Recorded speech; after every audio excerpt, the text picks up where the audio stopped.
Hi, my name is Andy Young. I'm the president and CEO of Orcode Consulting, and I'm recording this video blog, which outlines the content of a blog that I wrote yesterday on the tragic shooting deaths of 20 children and 8 adults at the Sandy Hook Elementary School in Newtown, Connecticut. Like so many incidents over the past year and before, this is an atrocious event that leaves us searching for answers. I am experiencing a mixture of both sympathy and utter disgust. But I'm also feeling anger towards the extensive media coverage that was generated by the event. In the papers, blogs, news coverage, television, etc., I've heard repeatedly the mental status of the shooter reported in the most derogatory manner. It may well be that the compromised wellness of the 20-year-old young adult who perpetrated the shooting contributed to his decisions and actions. But all mental illnesses are not the same. That would be like saying all physical illnesses are the same, and clearly they are not. The use of the broadest term to describe someone's purported mental state without addressing the type of illness, the impacts of the illness, the treatment options, the access to treatment, potential medications for the mental illness, and the implications of those medications, etc., is inflammatory and disrespectful of millions of people around the world who live with mental illness.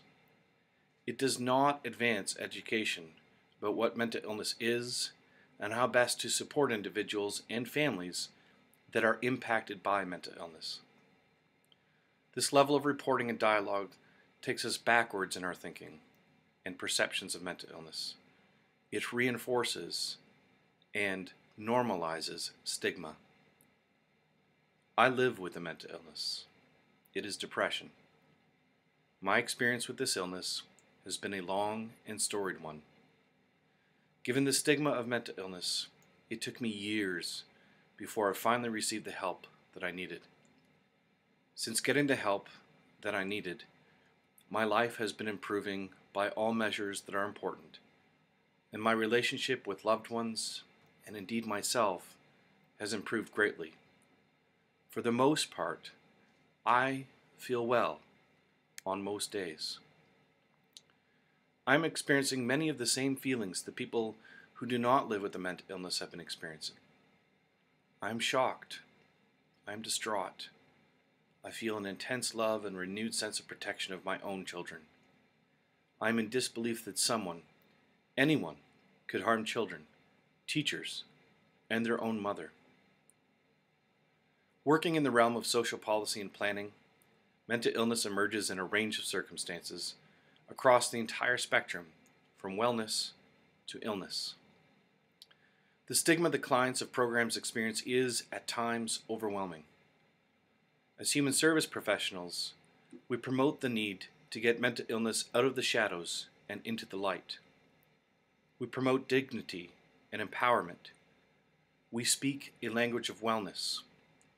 We teach and support practitioners in promoting recovery.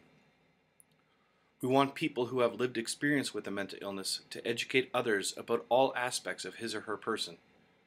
They are more than a diagnosis, more than the behavior or feelings of his or her symptoms, and definitely more than his or her mental illness.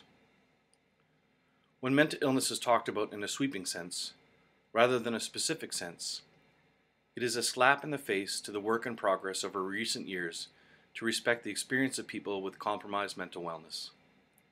A level of dialogue that uses a broad, stigmatizing position to make a point on the subject casts mental illness as evil.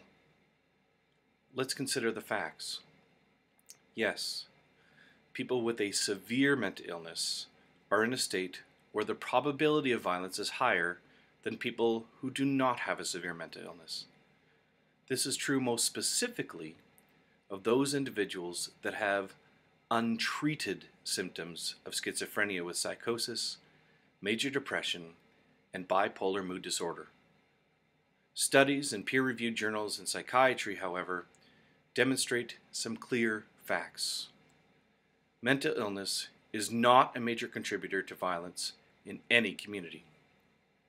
Most people with a severe mental illness are never violent. Most crimes are not committed by people with a severe mental illness. People with a mental illness are more likely to be violent to themselves than others, with suicide the most heinous form of violence against oneself. The United States, which has a high rate of homicide compared to other nations, has only 10% of homicides committed by people with a severe mental illness. The remaining 90% are committed by people who do not have a severe mental illness.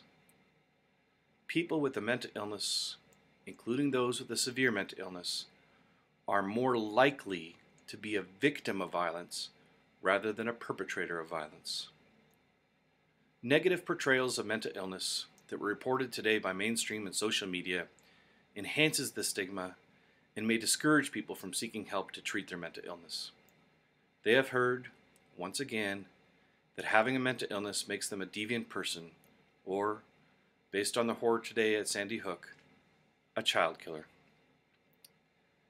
And so I ask that we use the power of our shared grief about the tragic event to better understand mental illness, the differences and variations of mental illness, and the professional supports that are available and necessary.